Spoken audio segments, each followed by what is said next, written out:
Hi, folks. So Jeff and I have been doing this sermon series on the new normal.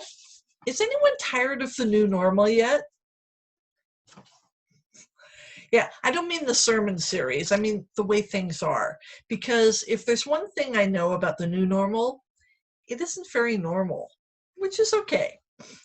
But I'm sure some of you have probably seen the meme going around on Facebook where the little girl asks her mother, "Mommy, what is normal?" And the mother answers, "It's a setting on the dryer, dear." And that may be about all it is, really. You know, there are actually some really good things happening in the midst of all the bad that we see in the news. And I keep saying this whole worldwide phenomenon brings out the best in people and the worst in people. And I prefer to dwell on the best. But what I see is people getting to know their neighbors and offering to help, people offering to help total strangers by making masks, by sharing food, by delivering groceries.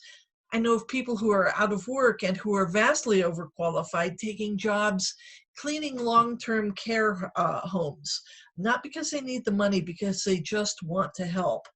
And there are so many people, excuse me, say hi, Ethel. Say bye, Ethel. There's so many people working so hard on solutions, on research, and especially on caring for others. And speaking as a happily transplanted American, if you are not thanking God every day for the Canadian healthcare system, even with its shortcomings, then you need to put that on your gratitude list, because there is so much good stuff happening in the midst of all the bad.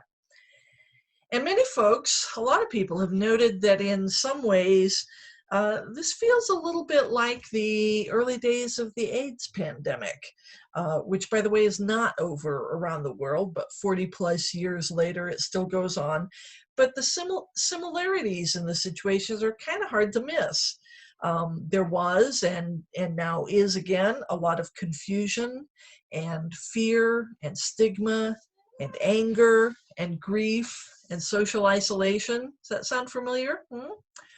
But even then, there was so much good that happened, so much grace in the people who stepped forward to help. I'll quote Mr. Rogers here. He said, "When I was a boy, I would see scary things in the news, and my mother would say to me, 'Look for the helpers. You will always find people who are helping.'"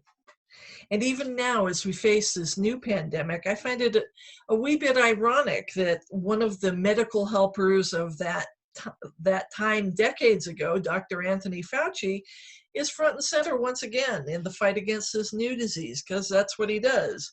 And as an aside, when I lived and worked in Washington, D.C. decades ago now, I volunteered as an ethicist on a research committee at a huge AIDS clinic there, and I had the opportunity to work with Dr. Fauci some, and I'm here to tell you that he can be trusted, both as to his expertise and to his integrity, in case you were wondering.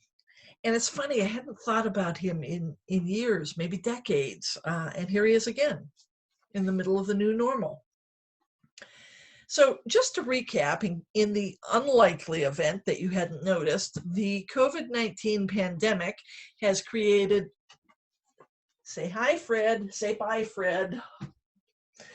The COVID-19 pandemic has created a very disturbing new normal, with physical distancing and everything non-essential set down, and the new normal is masks and gloves and not touching and staying at home. And we may be able to move a little out of that in the not too distant future, but we're going to be careful.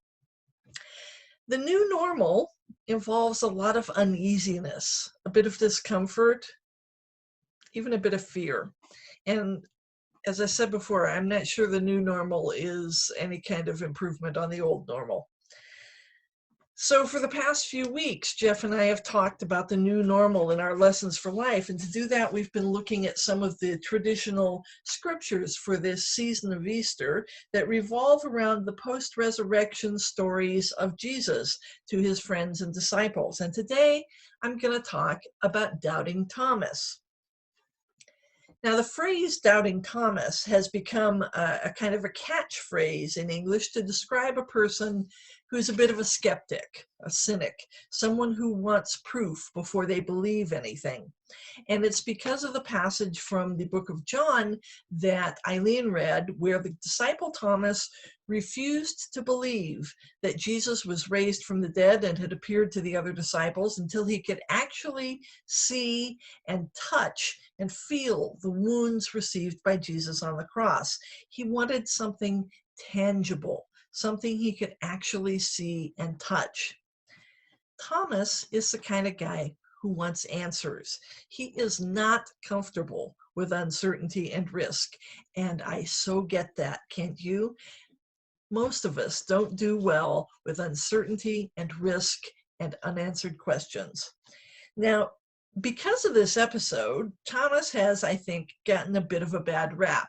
And as an aside, for more on Thomas and his history and his purported writings and travels and stuff, check out last Friday's Noon Reflection, where I talked a bit about Thomas. But he's gotten a bit of a bad rap, and I think people think he didn't have enough faith. And in fact, Jesus is reported to have said to him, "Have you believed because you've seen me? Blessed are those who have not seen and yet have come to believe." So people have gotten this idea that faith means, and only means, believing in something for which you have no proof, that doubt and faith are incompatible. And I gotta tell you, I don't think so. I think doubt is an important, almost essential part of faith. I don't think doubt is the opposite of faith. I think certainty is the opposite of faith. And I didn't always think this way. Once upon a time in my misspent youth, I thought that I had to have strong, rock-solid, unshakable faith to be a genuine, authentic follower of Jesus.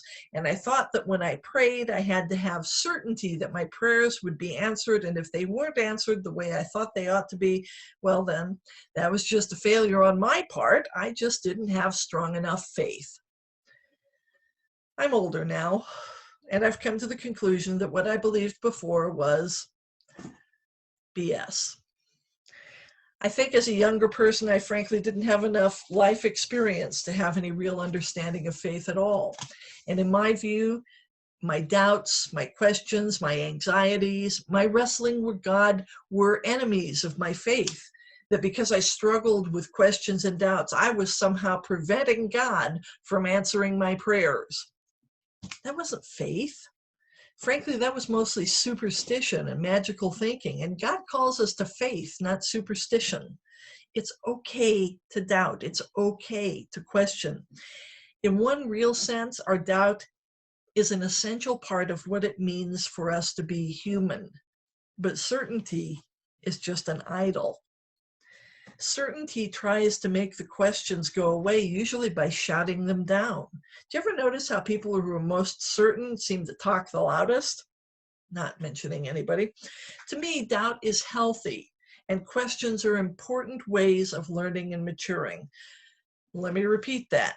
Questions are important ways of learning and maturing, whether or not you find the answers. Certainty, on the other hand, has been the source of many of the ills in the world, to put it mildly. And one of the ways I see this being played out in our current version of the new normal is that people are pitting science and faith against each other. And what I see is science grappling with the questions, with expanding learning, when new information is received, with seeking proof but not accepting certainty, with continuing to wrestle with the questions. And in fact, one of the things that has most contributed to my own faith and spiritual development is my increasing level of comfort with unanswered questions. I'm going to repeat that too. Take notes. One of the things that has most contributed to my own faith and spiritual development is my increasing level of comfort with unanswered questions. And sometimes the best I can do in a confusing situation is to throw up my hands and say, it's a mystery. It's just a great big freaking mystery. And that may not be a satisfactory answer for me or for anyone else, but it's the truth. There are a lot of mysteries. And one of the biggest mysteries facing us these days is what's next? What will become of us? Will I get sick? Will someone I love get sick? How am I going to cope? How am I going to pay my rent? When will I be able to work again? When can I hug the people I love again? That's a lot of questions, and I don't have answers. And beware of anyone who tells you they do, because frankly, they don't. Nobody does. And that may be the most uncomfortable aspect of this new normal. Nobody knows the future. But just as a reminder, that was true in the old normal too. Nobody knew the future then either. I was so struck and encouraged by a speech given a few weeks ago by one of my favorite theologians, Queen Elizabeth. I just love her. I find her calm assurance and steady presence to be quite soothing. And I refer to her as a theologian because I know that she's a woman of great faith, whose own faith has come about through searching and curiosity and wrestling for answers to hard questions. That's what theologians do. You can be a theologian too.